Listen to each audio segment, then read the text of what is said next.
Praise the lord. ఈరోజు బైబిల్లో నుంచి ఒక చిన్న టాపిక్ని మాట్లాడుకుందాము.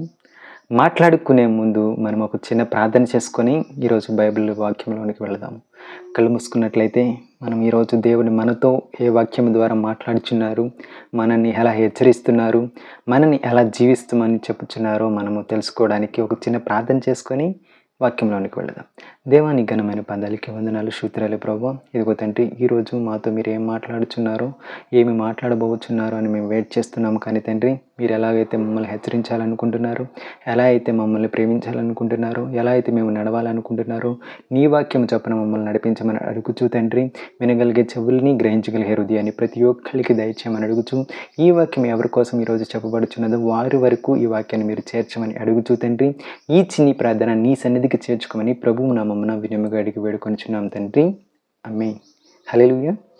ఈరోజు దేవుని వాక్యములో నుండి ఆయన ఎన్నో మాటలు చెప్పాడు. మనల్ని మనం ఎలా సరి చేసుకోవాలో, మనల్ని మనం ఎలా జీవించాలో, ఈ లోకంలో ఇతరులకి మాదిరికరమైన జీవితాలు మనం ఎలా జీవించాలో ఆయన మనకు చెప్పి ఉన్నారు. కాబట్టి ఈరోజు కూడా ఆయన మనతో మాట్లాడుచున్నారు. ఈ వాక్యము నీ దాకా వస్తుందంటే నిన్ను ఈరోజు సరి చేసుకోమని అర్థము. అంతేకాని ఈ వాక్యము నాకు కాదులే, వేరే పర్సన్ కానీ నీవు లీవ్ చేసుకోవడానికి వీలు లేదు.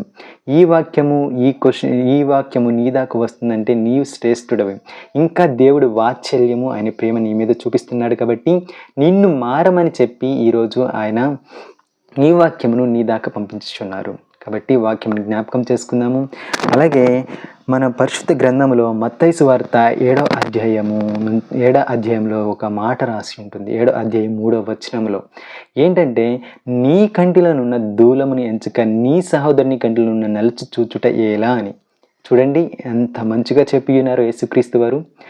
నీ కంటిలో ఒక దూలం ఉంది, నీ సహోదరుని కంటిలో నలుసు మటుకే ఉంది, కానీ నీ దగ్గర ఉన్నదని నువ్వు చూడట్లేదంట.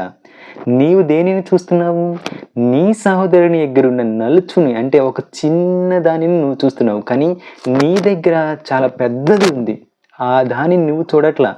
అదేంటంటే పాపం, నువ్వు చేసిన అతిక్రమములు, నువ్వు చేసిన పాపాలు, నువ్వు దేవునికి దూరంగా జీవించిన జీవితం, దీన్ని నువ్వు చూడట్లేదు. కానీ ఇదే పాపము నీ సహోదరుడు చేస్తున్నాడని ఆయనను నీవు ఏలెత్తి చూపిస్తున్నావు, ఆయనను తీర్పు తీరుస్తున్నావు.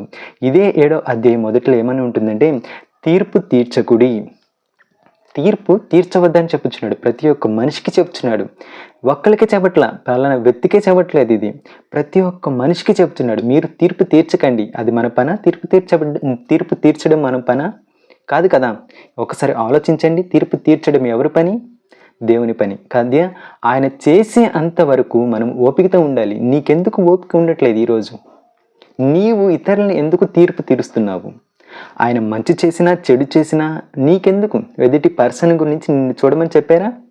వీలైతే ప్రేమించమన్నాడు, సహోదరుని ప్రేమించమన్నాడు, నీ శత్రువుని సహితం ప్రేమించమని చెప్పాడు. కానీ తీర్పు తీర్చమని ఎక్కడా చెప్పలేదు దేవుడు. నీవు వేషధారమైన జీవితాన్ని జీవిస్తున్నావని చెబుతున్నాడు. వేషధారి నువ్వు పెద్ద మోసకారి అని చెబుతుంది వాక్యం. నీ వేషధారమైన జీవితం నీలో ఉంచుకొని ఎదుటి పర్సన్ వేషధారిగా ఉన్నాడని నీవెలా చెప్తావు? ఫస్ట్ ఆఫ్ ఆల్ నీవు విశ్వాసంలో ఉండి ఎదుటి పర్సన్ విశ్వాసంలో లేకపోతే అప్పుడు చెప్పు. నీ విశ్వాసమును చూసి ఎదుటి పర్సన్ మారాలి, కానీ నిన్ను చూసి ఎదుటి పర్సన్ దేవుని సన్నిధానానికి రాకుండా వెనక్కి వెళ్ళకూడదు. కానీ నౌవేడేస్ ఇదే జరుగుతుంది. ఎంతో వాక్యాన్ని విడివిడిగా వింటున్నాము, ఎంతో ప్రసంగాలు వింటున్నాము, ఎంతో లోతైన అనుభవాల్లో ఉంటున్నాం, కానీ ఈ నోటిని కాపాడుకోలేకపోతున్నాము. ఈ నోటి ద్వారానే ఇతరులని తీర్పు తీర్చేస్తున్నాము, ఇతరుల మీద లేనిపోయిన మాటలు చెప్తున్నాము. మనము చూడకపోయినా ఆ పర్సన్ ఇలా అంట కదా, ఆ పర్సన్ ఇలా చేశాడంట కదా, ఆ పర్సన్ ఇదంట కదా అని చెప్పేసి తీర్పు తీరుస్తున్నాం. ఇది ఎంత మటుకు నిజమో వాస్తవం మీరు ఆలోచించండి. ఈరోజు నీవు ఈ పొజిషన్లో ఉన్న నువ్వేం ఫియర్ కానవసరం లేదు. ఆయన వాత్సల్యముతో, ఆయన ప్రేమతో ఈరోజు నిన్ను ప్రేమిస్తున్నాడు. కాబట్టి ఈ వాక్యము నీ దాకా నడిపించడానికి ఈరోజు దేవుడు మాట్లాడుచున్నారు. కాబట్టి తీర్పు తీర్చవద్దని చెబుతున్నాడు. తీర్పు తీర్చుట నా వశము బిడ్డ, నీవు తీర్పు తీర్చవద్దని చెబుతున్నాడు యేసుక్రీస్తు వారు. కాబట్టి ఈ రోజు నుంచైనా నీవు ఎదుటి పర్సన్ని తీర్పు తీర్చడం మానేసే. అంతే కదా. మన దగ్గర ఉన్న నలుసు ఎదుటి పర్సన్ దగ్గర ఉన్న నలుసుని చూడడం ఏంటి? మన దగ్గరే చాలా పెద్ద పాపం ఉందని చెబుతున్నాడు. మనల్ని మనం కడుక్కుందాం. ప్రతిరోజు ఆయన వాక్యము ద్వారా, ఆయన ప్రార్థన ద్వారా మనల్ని మనం కడుక్కుంటూ జీవించినట్లయితే ఎదుటి పర్సన్కి మనం బోధించేటప్పుడు మనల్ని మనం సరిచేసుకోమని చెప్తున్నది వాక్యము. నువ్వు చెప్పడమే కాదు, నిన్ను నువ్వు సరిచేసుకొని చెప్తుంది. కాబట్టి ఫస్ట్ ఆఫ్ ఆల్ మనల్ని మనం సరిచేసుకుందాం. మన క్రియల పట్ల మనం సరిగ్గా ఉన్నట్లయితే ఎదుటి పర్సన్ని ఒక మాట అనడానికి మనకి విలువ ఉంటుంది. అయినా ఎదుటి పర్సన్ని మనం అనడానికి ఎవరు అసలు? ఒకసారి ఆలోచించండి. మనమే ఆ రోత పనులు చేస్తూ, మనమే ఆ పాపపు జీవితాలు జీవిస్తూ, మనలే ఈ లోకంలో ఎన్నో క్రియలు చేస్తూ, ఎన్నో రోత కార్యాలు చేస్తూ, అంటే ఎన్నో పాపపు కార్యాలు చేస్తూ మనం ఈ లోకంలో బ్రతుకుచున్నాము. ఈ శరీర హెచ్చల్ని అంచుకోలేక, ఈ నేత్రేశల్ని అంచుకోలేక, ఈ జీవపు డమ్మాన్ని వదిలివేయలేక మనం ఎంతో బాధపడుచున్నాము. మనంలాగానే కదా ఇతరులు కూడా ఉన్నది. కాబట్టి మనం ఎందుకు తీర్పు తీర్చాలి? అవునా కదండి? ఒకసారి ఆలోచించండి. ఆయన తీర్పు తీరుస్తానని చెప్పుచున్నాడు కదా, మనకెందుకు ఈ లోపల అంత కంగారు ఎందుకు మనకి? ఎదుటి పర్సన్ తీర్పు తీర్చాల్సిన అవసరం ఏముంది మనకి? ఈరోజు నోవేడేస్ సంఘాల్లో కూడా చాలామంది ఇదే జరుగుతుంది. చాలా సంఘాల్లో కూడా ఎదుటి పర్సన్ గురించి మనకేం తెలుసని మనం మాట్లాడతాము, మనకేమీ అర్థం కాదు. ఆ పర్సన్ ఎలా జీవిస్తున్నాడో మనకు అర్థం కాదు. నువ్వు 2 hours ఆ చర్చిలో ఆయన్ని చూసినంత మాత్రాన ఆయన మంచోడు, ఆయనకి సర్టిఫికేట్ ఇవ్వాల్సిన అవసరం లేదు, ఆడి చెడ్డోడు అని సర్టిఫికేట్ ఇవ్వాల్సిన అవసరం లేదు. నీ సర్టిఫికేట్ ఎవరికి కావాలి? ఒకసారి ఆలోచించు. నీ సర్టిఫికేట్ వల్ల పరలోక రాజ్యం వెళ్తారా? నీ సర్టిఫికేట్ వల్ల ఆయన పక్కన కూర్చునే స్థానం ఇస్తారా? కాబట్టి ఈ రోజు నుంచైనా దేవుడు మనతో చెబుచున్నాడు. మనతోనే ఈ వాక్యం నీ దాకా వస్తుందంటే నీతోనూ మాట్లాడుచున్నాడు. నిన్ను నీవు సరిచేసుకో బిడ్డ. ఫస్ట్ ఎదుటి వారిని కాదు నువ్వు సరిచేయాల్సింది, నిన్ను నువ్వు సరిచేసుకొని చెబుతున్నాడు. ఈ వాక్యం నేను చెబుతున్నాను కదా అన్న, నీవు నిన్ను సరిచేసుకున్నావు అంటే నేను నిన్ను సరిచేసుకొని మీకు చెప్పాలి. అంతేకాని నేను అదే పాపం రోత జీవితంలో ఉంటూ మీకు చెప్తే మీరు వింటారా? అవునా కదండి. ఒక పాపము నువ్వు చేస్తూనే ఆ పాపము నువ్వు చేయకురా అని నీకు చెప్తా ఉంటే దాని గురించి నువ్వు వింటావా? నువ్వేమంటావు? అన్న ఫస్ట్ నువ్వు చేస్తున్నావు, నువ్వు సరి చేసుకో అని చెప్తారు. కాబట్టి ఈరోజు దేవుడు కూడా మనతో అదే చెప్తున్నాడు. ఆయన ఎప్పుడో చెప్పాడు మనతో, కానీ మనమే వినట్లేదు. ఆయన వాక్యాన్ని చదివే టైం ఉండట్లేదు మనకి. కాబట్టి ఈరోజు మరొక్కసారి యేసుక్రీస్తు వారు నీతో చెప్తున్నారు, ఫస్ట్ ఆఫ్ ఆల్ నీ కంటిలో ఉన్న దూలమును, అంటే నీ దగ్గరున్న పాపాన్ని నీవు ఎలా జయించాలి, నీ దగ్గరున్న రోత జీవితాన్ని అంతా నువ్వు ఎలా విడిచిపెట్టాలి, దేవుని సన్నిధిలో ఎలా మోకరించి ప్రార్థన చేయాలి, ఇతరులకు ఎలా మాదిరికరంగా ఉండాలని నువ్వు ఆలోచించు.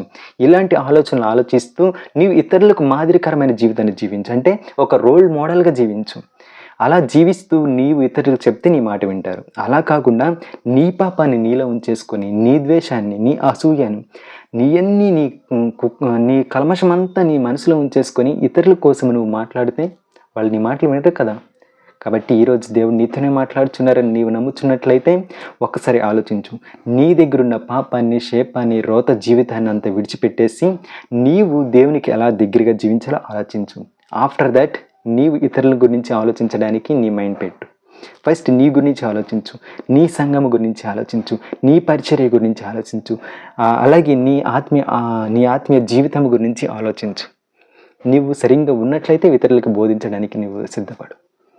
ఓకేనా? కాబట్టి ఫస్ట్ ఆఫ్ ఆల్ నీవు తెలుసుకోవాల్సింది ఈ వాక్యం ద్వారా ఒకటే, వేషధారమైన జీవితాన్ని విడిచిపెట్టేసి నీ దగ్గరున్న పాపాన్ని నీవు విడిచిపెట్టేసి, నీ దగ్గరున్న పాపాన్ని నువ్వు కనిపెట్టి ఆ పాపాన్ని విడిచిపెట్టి దేవునికి ప్రార్థన చేయి. అప్పుడు నీ సహోదరుని కంటిలో ఉన్న నలుసును, అది నీకంటే చిన్నదిగా ఉందంట, ఆ చిన్నదాన్ని చూడడానికి నీకు క్లారిటీగా కనిపిస్తుంది. నీ దగ్గరున్న ఆ పెద్ద దూలాన్ని నీవు తొలగించినట్లయితే అప్పుడు నీ సహోదరుని కంటిలో ఉన్న ఆ చిన్న నలుసు నీకు కనిపిస్తుంది అని చెబుతున్నారు. కాబట్టి ఈ వాక్యము నిన్ను ఈరోజు హెచ్చరించి ఉన్నది అని మీరు నమ్ముతున్నట్లయితే విశ్వాసముతోటి ప్రార్థన చేసి ఈరోజు నుంచైనా నేను సరిచేసుకుంటాను అని చెప్పేసి మీరు ఒక తీర్మానానికి వచ్చి ప్రార్థనతో దేవునికి ఏకీభవించండి. హల్లెలూయా. ప్రార్థనతో ఈ సెక్షన్ను ముగించుకుందాం.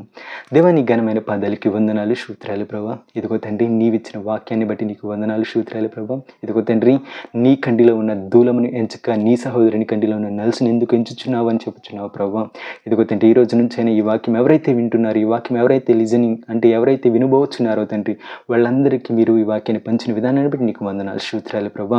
ఇదిగో తండ్రి ఈరోజు ఈ వాక్యం ద్వారా మమ్మల్ని మేము సరిచేసుకోవడానికి సహాయం చేసినందుకు మీకు వందనాలు స్తోత్రాలు ప్రభా.